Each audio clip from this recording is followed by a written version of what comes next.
తెలుగు చలనచిత్ర పరిశ్రమలో మనస్ఫూర్తిగా నేను అన్నయ్య అని మొట్టమొదటిసారి పిలిచింది మా అన్నయ్య తమ్మారెడ్డి భరద్వాజ్ గారిని అని చిరంజీవి గారు పలు సందర్భాల్లో పలు ఇంటర్వ్యూలో తెలియజేశారు.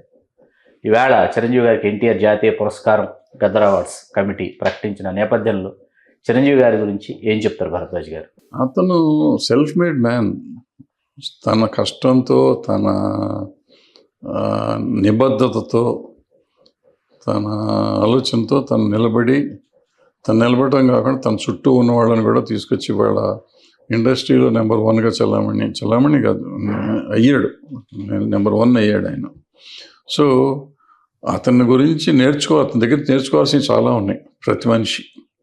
అంటే సినిమా ఇండస్ట్రీ అనగానే ఏదో వెనకాల చిరంజీవికి ఎవరున్నారు? ఎవరు లేరు కదా. బట్ ఆయన అట్లా కష్టపడి చేసుకున్నాడు. ఆయన ఏకాగ్రత, సినిమా మీద ఏకాగ్రత కానీ, నిబద్ధత కానీ, టైమింగ్స్ కానీ, లేకపోతే దానికోసం ప్యాషన్, సినిమానే తప్ప తనకి జీవితం లేదు అనే దీంట్లో అతను పెరిగాడు. సినిమాలు మెగాస్టార్ అయ్యేదాకా అట్టగా మెగాస్టార్ అయినాక ఇక మరి పెద్ద స్టార్ అయినాక ఆయన నడుస్తూ ఉండుంటే అది వేరే సంగతి. తర్వాత నాకు పరిచయం కూడా లేదు. అంత ముందు ఉన్నప్పుడు ఆయన పడ్డ కష్టం అర్థం చేసుకోవాలి ప్రతి మనిషి. డెడికేషన్. సినిమా అంటే సినిమా తప్ప అతనికి వేరే ఆలోచన లేదు, సినిమా తప్ప వేరే ఉండేది కాదు. సినిమా మీదే మనసు పెట్టి సినిమా కోసం తను ఏ క్యారెక్టర్ చేస్తే ఆ క్యారెక్టర్ కోసం అతను ఏం చేయాలి, ఎలా చేయాలి అని తపన పడేవాడు. ఆ తపనే వాళ్ళు ఆయన ఎక్కడి దాకా తీసుకొచ్చింది. సో ఆయనకి ఇటువంటివన్నీ చిన్న చిన్న అవార్డులు నా ఉద్దేశంలో చాలా అవార్డులు వచ్చేసినాయి ఆయనకి. మళ్ళీ అవార్డు ఇవ్వటం అనేది డెఫినెట్గా మన స్టేట్ గవర్నమెంట్ నుంచి వచ్చింది కాబట్టి కంగ్రాచులేట్ చేయాలి. ఆయన కెరీర్లో back to back 100 days film అయినా, 170 days ఫిల్మ్ అయినా, 175 days కోతలరాయుడు కానీ, మొగుడు కావాలి కానీ, ఆ రోజు మీరు చూసిన చిరంజీవి ఆ స్థాయికి వెళతాడని ఊహించే మీరు చిరంజీవి గారితో సినిమాలు ఆ విధంగా రూపొందించారా, లేకపోతే అది అలా సాధ్యపడిందా? అంటే ఊహించడంటే ముందే నేను ఊహించలే. బట్ కోతలరాయుడు అయినాక మాత్రం నేను అన్నాను మీరు ఊహించారు. అంటే పెద్ద స్టార్ అయిపోతాడు అన్నాను. అది 10వ సినిమా ఆయనకి, కోతలరాయుడు 10వ సినిమా ఆయనకి నెంబర్గా 10వ సినిమా, కానీ హీరోగా అదే ఫస్ట్ సినిమా. చాలా మంది హీరోగా అదే ఫస్ట్ సినిమా తెలియదు.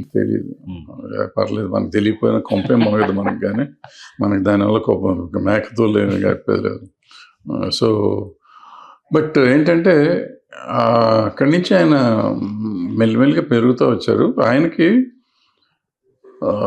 మొగుడు కావాలి సినిమాకి అప్పట్లో ఎన్టీ రామారావుకి, నాగేశ్వరరావు గారికి మాత్రమే డబ్బులు చల్లేవారు థియేటర్స్ పాట వస్తే. ఈయన సినిమాకి ఆ రోజు నేను 95వ రోజు చూసా వినోద టాకీస్లో డబ్బులు చల్లుతున్నారు. ఫస్ట్ టైం నా లైఫ్లో చూడటం, అది కూడా నా సొంత సినిమాకి. చదివాక ఏమవుతాయి డబ్బులు అని అడుగుతాడు. సినిమా అయిపోయింది. ఆ డబ్బులు ఏం చేస్తారని చూస్తున్నా. చేసి గంపల్లో తీసుకుని గంపల్లో గేట్ పైన పంచుకుంటారంట అది. సో నా లైఫ్లో అంటే నన్ను చాలామంది అనుకుంటారు ఏం అచీవ్ చేశాడు సినిమాల్లో అంటే, నేను డెఫినెట్గా అది అచీవ్ చేశాను. అట్లాగే నాకు పచ్చని సంసారం అప్పుడు బళ్ళు కట్టుకుని వచ్చారు. ఇక్కడ రామచంద్రపురంలో థియేటర్ అతను ఫోన్ చేశాడు, కృష్ణ గారు సార్ రోడ్లన్నీ బ్లాక్ అయిపోయి. రోడ్లు బ్లాక్ అవటం ఏంటయ్యా అంటే, బళ్ళు కట్టుకొచ్చారు సార్. ఎట్లా బళ్ళు కట్టుకుని వచ్చారు? అంతకుముందు అన్ని ఫ్లాపులు, 3 ఏళ్ళు ఫ్లాపులు రా. సో అది అచీవ్మెంట్. అట్లాగే అప్పుడు దాకా సినిమా థియేటర్లు సాంగ్ రిపీట్ చేస్తారన్నారు. నేను తెనాల్లో అనుకుంటా థియేటర్కి వెళ్తే రిపీట్ అయితే పునాగపూల తోటలో సాంగ్ ఆపి సినిమా ఆపి మళ్ళీ సాంగ్ వేశారు ఊరిని. అంటే నా జీవితంలో అన్ని చూసేసాను, సినిమాల్లో మ్యాక్సిమం చూడాల్సిన అన్ని చూసాను. హ్యాపీ నాకు. మీరు తీసిన మొగుడు కావాలి సినిమాలో హేచిలక అనే పాట ఆ తర్వాత చిరంజీవి గారిని తెలుగు సినిమా డాన్సింగ్ స్టార్గా కాదు, ఇండియన్ సినిమా డాన్సింగ్ స్టార్గా మార్చేసిందని అంటారు. ఆ సందర్భంగా చిరంజీవి గారు చాలా ఇబ్బంది పడినటువంటి సంఘటన ఒకటి ఎదురైందని చెప్తాను. అవును, చాలాసార్లు చెప్పాను. అది కాలుకి రక్తం వచ్చేసింది. ఆ కాలు మీద నీ మూమెంట్ మిడ్ నైట్ నీ మూమెంట్ చేస్తుంటే బ్లడ్ వచ్చింది. యాక్చువల్గా ఆ రోజు మర్నాడు పొద్దున్న ఫ్లైట్కి ఆయన జర్మనీ వెళ్ళాలి. 47 రోజులు షూటింగ్. సో నేను ఆపేయమంటే లేదు నేను ఆపితే సెట్ ఆగుతుంది, వేస్ట్ అయిపోతుంది డబ్బులు, ఫినిష్ చేసి వెళ్తానని చెప్పి నైట్ ఫినిష్ చేశాడు. కుర్రాడు యంగ్గా ఉన్నాడు, చేశాడు అనుకోండి. బట్ చెయ్యాలి, అది నిబద్ధత. ఇందాక చెప్పింది డెడికేషన్ అంటే అది. ఒక పక్కన ప్రొడ్యూసర్ గురించి ఆలోచించాడు, తను కూడా బాధ్యతగా ఉన్నాడు. సినిమా మీద బాధ్యత, సినిమా మీద డెడికేషన్ ఉంది కాబట్టి అది ఫినిష్ చేసి వెళ్ళాడు. సో రక్తం వచ్చిందని చెప్పి మామూలుగా ఇప్పుడు ఇమ్మీడియట్ హాస్పిటల్కి తీసుకెళ్ళిపోతారు. అర్ధరాత్రి పేపర్లు వేస్తే ఇక్కడ ఫ్యాన్స్ అంతా అలజడి చెందుతూ ఉంటారు. అదేం లేదు, శుభ్రంగా జరిగిపోయింది. ఎలా ఉంది చిరంజీవి గారితో, ఆనాటి చిరంజీవి గారితో బాగానే ప్రయాణం, ఉంటుంది. ఈనాటి చిరంజీవి గారితో ఎలా ఉంది? కనపడితే బాగానే మాట్లాడతాం, ఇద్దరం ఒకరికొకరుగా ఉంది. అంటే కలవటం కూడా కష్టం అవుతుంది. ఆయన ఎక్కడికో వెళ్ళిపోయాడు, మనం ఎక్కడో ఉన్నాం, అవసరం లేదు. పరిశ్రమలోనే కదా ఉన్నారు, ఎక్కడికి వెళ్ళి. పరిశ్రమ అంటే అది ఒక ఇండస్ట్రీ అంటే రోజు పొద్దున్నే ఫ్యాక్టరీకి వెళ్ళి సాయంత్రం ఫ్యాక్టరీ నుంచి వస్తున్నాం అంటే రోజు ఎక్కడో చోట తారసపడితే అవకాశాలు ఉంటాయి. ఇది ఎవరి బతుకు వాళ్ళది కదా, మహాసముద్రం అయిపోయింది. చాలా మహాసముద్రం. ఆయన ఉన్న ప్రపంచం వేరు, నేను ఉన్న ప్రపంచం వేరు, రెండు ఒకసారి కలవటం తక్కువ, ఎప్పుడైనా కలిస్తే బాగానే ఉంటుంది. తమ్మారెడ్డి భరద్వాజ్ గారి పేరు వినగానే దర్శకుడిగా అలజడి, కృష్ణ గారితో చేసినటువంటి పచ్చని సంసారం, ఇట్లా కొన్ని సినిమాలు వరుసగా గుర్తు వస్తాయి. ఆ తమ్మారెడ్డి భరద్వాజ్ గారు, ఊర్మిళ, ఇట్లాంటి సినిమాలు. ఆ తమ్మారెడ్డి భరద్వాజ్ గారు ఇవాళకి అలుపెరగని బాటసార్లుగా, నిర్మాతగా, నిర్మాణ రంగంలో ఈ వయసు వచ్చినా కూడా కొనసాగడం వెనకాల ఉన్నటువంటి రహస్యం. ఏం లేదు, ఏదో చేయాలనుకున్నా చేసాం అంతే. ఇప్పుడు కూడా ప్రొడ్యూసర్లు ఉన్నారు కాబట్టి, ఆయన ప్రొడ్యూసర్ గారు సినిమా చేస్తున్నారు కాబట్టి నేను ఉన్నాను అంతే తప్ప నేను పేరుకి ప్రొడ్యూసర్నే కానీ అంతా ఆయనే, నాకు సంబంధం లేదు. మీరు నిర్మాతగా మీరు వ్యవహరిస్తున్నారు, నిర్మాణ మొత్తం మీరు పర్యవేక్షిస్తున్నారు. చిరంజీవి గారి గురించి చెప్పాలంటే చివరిగా ఒక్క మాటలో చెప్పాలంటే కృషి వరుడు, ఏముంది దానికి అంతకంటే ఎక్కువ. ఎందుకంటే మీరు రాజకీయంగా చిరంజీవి గారిని విభేదించారు, నాకు బాగా గుర్తు. కానీ నటుడిగా, కళాకారుడిగా మాత్రం చిరంజీవి గారిని మీరు ఎప్పుడు గౌరవిస్తారు?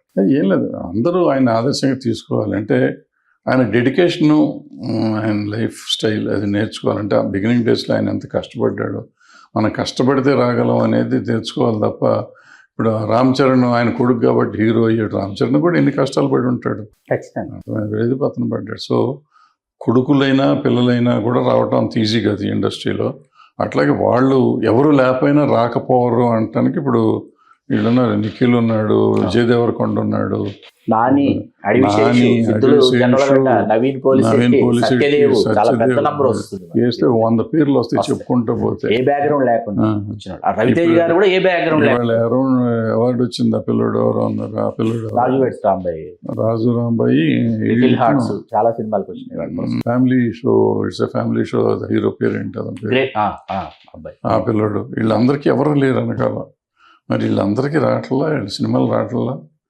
సో ఊరికే మనం బురజల్లాలంటే సినిమాలు ఉంది, వాళ్ళ కొడుకు అయితే ఇస్తారు, వీళ్ళ కొడుకు అయితే ఇస్తారు, పలానా కులం అయితే ఇస్తారు, ఎన్ని అబద్ధాలు. ఈ పిల్లలు ఎవరి కులం అని ఎవరికి తెలియదు. సో అనవసరంగా దీనికి మనకి ఆపాదించడం అంటించేశారు. అంటిస్తానికి ప్రయత్నం చేస్తూనే ఉంటారు పని లేని వాళ్ళు. సో మనం అది పట్టించుకోకుండా మనం నిజంగా చేయాలనుకుంటే సినిమా మీద ప్యాషన్తో పని చేయండి, యూ విల్ గెట్ ఆన్. 2007 ఒకసారి గుర్తు చేసుకుంటే, మీరు నేను వజ్రోత్సవాలు పూర్తయి ఇంకొక 5 సంవత్సరాల్లో తిరిగి 100 సంవత్సరాల వేడుక జరగబోతోంది. ఆ రోజు కాలనాళికలో దాచిపెట్టినటువంటి లెజెండ్ పురస్కారం తిరిగి చిరంజీవి గారికి ప్రదానం చేస్తారా? నేను బతుకుంటే కదా, ఖచ్చితంగా 100 ఏళ్ళు బ్రతుకుంటారు సార్. ఏమో చూద్దాం అప్పుడు సంగతి. తమ్మారెడ్డి కృష్ణమూర్తి గారి కుమారుడిగా నేనే రాశాను మీ గురించి, పరిశ్రమకి కార్మికులకి మధ్య దర్వాజా తమ్మారెడ్డి భరద్వాజ్ అని. ఆ పేరుకి సార్థకత చేకూరుస్తూ ఇంకా అలుపెరుగని బాటసార్లో మీ ప్రయాణాన్ని కొనసాగిస్తున్నారు. ఇలాగే అప్పటికీ ఎప్పటికీ మీరు మీ ప్రయాణాన్ని కొనసాగించాలని మనసావాచ కర్మ కోరుకుంటూ మీ చెల్లగట్టు శ్రీకాంత్. హలో, తెలుగు రాజ్యం ఛానల్ చూస్తున్నారా? సామాజిక, రాజకీయ, జీవన చిత్రణే తెలుగు రాజ్యం. అతిశయోక్తులు, అసత్యాలు ఉండవు. రాజకీయ కోణం కాదు, ప్రజా కోణమే కొలబద్ద. తెలుగు రాజ్యం వీక్షణ మీ ఉత్తమ అభిరుచికి నిదర్శనం.